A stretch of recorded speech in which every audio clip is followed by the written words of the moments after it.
Hello मेरे प्यारे दोस्तों, कैसे हैं आप सभी लोग। उम्मीद है आप सभी लोग अच्छे होंगे, स्वस्थ होंगे, कुशल होंगे। कहानी के लिए मेरे चैनल को सब्सक्राइब कीजिए, कहानी को लाइक और शेयर ज़रूर कीजिएगा और कहानी कैसी लगी प्लीज़ कमेंट बॉक्स में ज़रूर बताइएगा। कहानी को लेकर कोई भी राय या सुझाव हो वो भी ज़रूर दीजिएगा। तो शुरू करते हैं हम आज की अपनी कहानी। शाम होने को आई थी।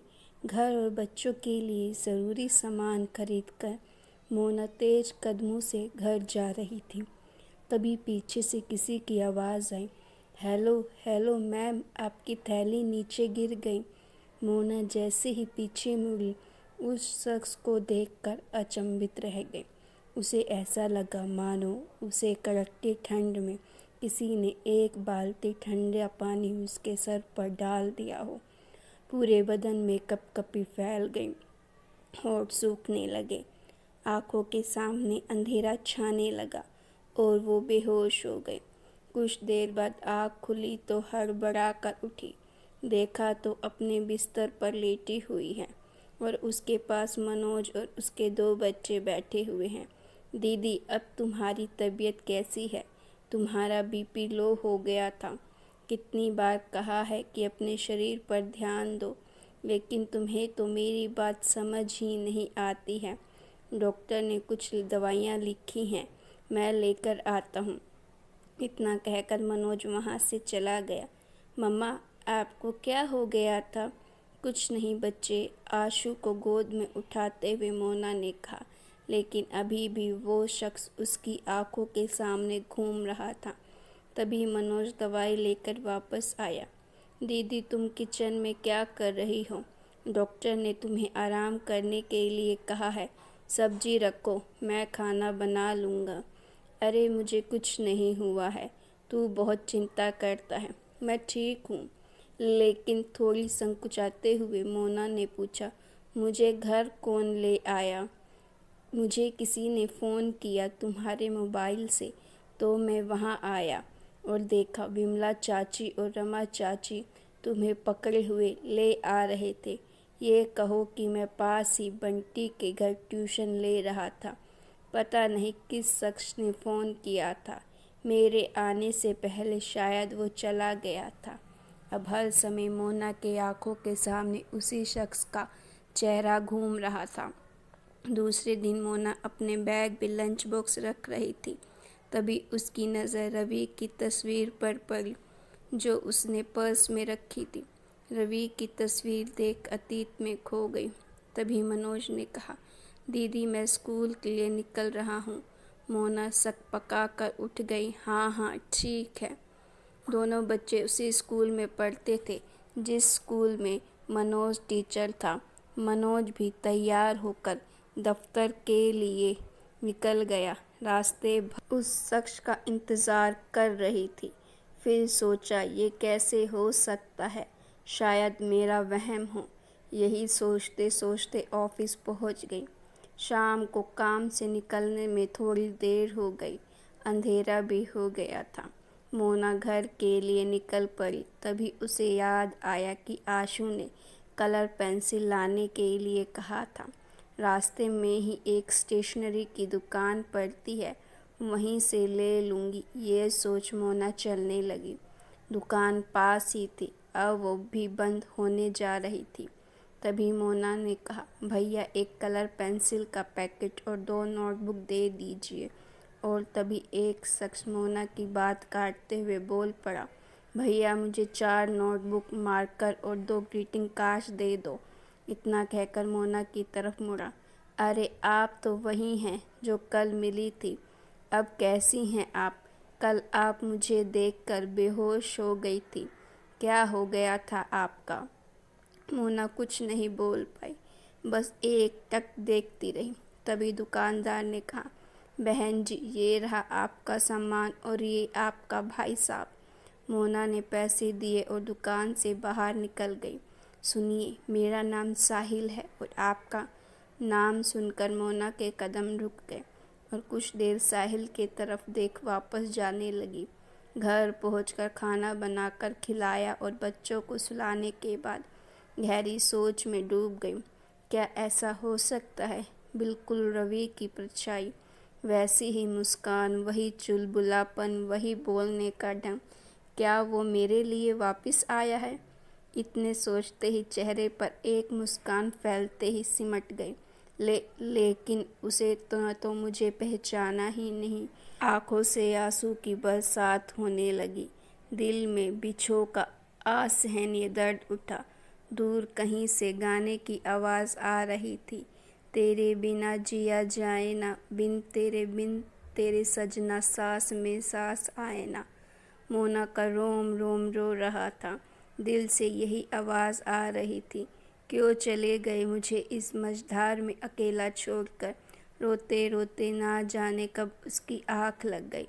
सुबह मोना ने खुद को समझा लिया कि वो रवि नहीं है, लेकिन दिल मानना नहीं चाहता था। और आज आईने में करीब से खुद को देखा तो उसे एहसास हुआ कि समय से पहले ही उसके चेहरे पर झुर्रियाँ पड़ गई हैं। रवि को मोना का सादा रहना बिल्कुल पसंद नहीं था। अपनी सूनी कलाइयों को देख उसे रवि की कई बातें याद आई। रवि हमेशा कहता कि तुम हाथों में भर भर कर चूड़ियाँ पहनो, मुझे बहुत पसंद है। और वो मेरे लिए रंग बिरंगी चूड़ियाँ ले आता और खुद अपने हाथों से पहनाता था। मम्मा मुझे खाना दे दो ना, रनू ने मोना से कहा तो उसकी तंद्रा टूटी। हाँ बेटा देती हूँ। मोना की अभी उम्र ही क्या थी। इस छोटी उम्र में पति का साथ छूट गया। शादी को 6 साल हुए थे कि एक रोड एक्सीडेंट में रवि की मृत्यु हो गई। ससुराल वालों ने मनहूस कहकर घर से निकाल दिया और अब अपने मायके में ही रह रही थी। दामाद के गुजर जाने के सदमे में माँ भी चल बसी। अब बस इकलौता भाई का ही सहारा था। मनोज ने कुछ लोगों की मदद से मोना की नौकरी लगवा दी थी। जब से उसने साहिल को देखा था तब से मोना की ज़िंदगी में उथल पुथल मच गई थी। दिन रात वही नज़र के सामने रहता, खोई खोई ही रहने लगी थी। उसकी तरफ खिंचती जा रही थी। रास्ते में उसके आने का इंतज़ार करना, उसकी एक झलक पाने की कोशिश में लगी रहती। आज फिर ऑफिस से लौटते वक्त वो लड़का मिला। सुनिए, उसने मोना को पुकारा। आज मोना रुक गई। एक लिफाफा थमाते हुए उसने हैप्पी न्यू ईयर कहा। उत्तर में मोना ने सेम टू यू कहा। फिर दोनों की बात शुरू हो गई। मोना इतनी सुंदर थी कि किसी का भी दिल उस पे आ जाए। अब आपने अपना नाम नहीं बताया। मोना, मेरा नाम मोना है। मैं तुम्हें आपको मीनू कहूँ तो बुरा तो नहीं मानोगी ना? मोना ने सर हिलाकर स्वीकृति दे दी। आप बहुत खूबसूरत है, साहिल ने कहा। मोना शर्माते हुए मुस्कुराई। मैं यहाँ इंजीनियरिंग कॉलेज में फर्स्ट ईयर का स्टूडेंट हूँ। मोना बहुत खुश थी, जैसे रवि उसे वापस मिल गया हो। एक कप चाय हो जाए हमारी दोस्ती के नाम। मोना ने हामी भर दी। तभी वहाँ से मनोज गुजरा। वो भी साहिल को देखकर अचंभित रह गया और दीदी के स्वभाव में आए हुए बदलाव का कारण समझ गया। मनोज घर पहुँच गया और मोना का इंतज़ार करने लगा। करीब आधे घंटे बाद मोना आई। आज बड़ी देर कर दी आपने, मनोज ने कहा। वो ऑफिस में काम अधिक था, इसीलिए देर हो गई। दूसरे दिन सुबह उठकर देखा तो मोना जल्दी जल्दी नाश्ता तैयार कर रही थी। मैंने नाश्ता तैयार कर दिया है, तुम बच्चों को उठा दो, मैं नहाकर आ जाती हूँ, नहीं तो स्कूल के लिए लेट हो जाएंगे, मनोज से बोली। दीदी आज इतवार है और आज हमें मंदिर जाना है, क्या तुम ये भी भूल गई? मोना सकपका गई। अरे आज रविवार है, मैं तो भूल ही गई थी, लेकिन मंदिर क्यों जाना है?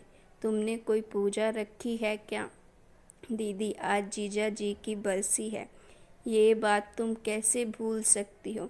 परछाई के पीछे भागने से कुछ हासिल नहीं होगा और वो साहिल एक मृग तृष्णा है और कुछ नहीं। वो दोस्त बन सकता है, हम सफ़र नहीं। दीदी तुम्हारे और साहिल की उम्र में काफ़ी अंतर है। वो अभी इस लायक नहीं है जो इस रिश्ते को संभाल सके। तुम्हारे तरफ उसका खिंचाव सिर्फ आकर्षण है और कुछ नहीं। अगर कोई भी आगे बढ़कर तुम्हारा हाथ मांगे और इस रिश्ते को समझे, बच्चों की जिम्मेदारी ले सके, तो मैं खुशी खुशी तुम्हारा साथ दूंगा। ये सब सुनकर मोना चीर निद्रा से उठ गई और आज उसे अपने आप से घृणा हो रही थी। आज रवि की बरसी थी और मुझे याद नहीं रहा। मैंने रवि का दिल दुखाया है, वो मुझे कभी माफ़ नहीं करेंगे। मुझे माफ़ कर दो मनोज, मैं भटक गई थी, परछाई के पीछे भाग रही थी। इतना कहकर रवि की तस्वीर के सामने चीख चीख कर रोने लगी। बच्चे रोने की आवाज़ सुनकर उठ गए और वो भी रोने लगे।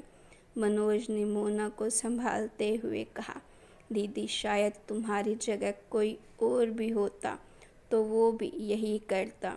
तुम्हारी इसमें कोई गलती नहीं है। साहिल जीजा जी की परछाई है, सिर्फ परछाई। परछाई के पीछे भागने से कुछ हासिल नहीं होगा। संभालो अपने आप को। तुम्हारी प्राथमिकता बच्चे होने चाहिए, उनके भविष्य पर ध्यान दो। जीजा भी यही चाहते होंगे। दूसरे दिन एक नई मोना नज़र आई, जो अपनी जिम्मेदारियों को समझते हुए नए साल में एक नए जीवन की शुरुआत करने जा रही थी। और फिर उस डगर कभी नहीं गई जो उसे उसके फर्ज से विमुख कर दे।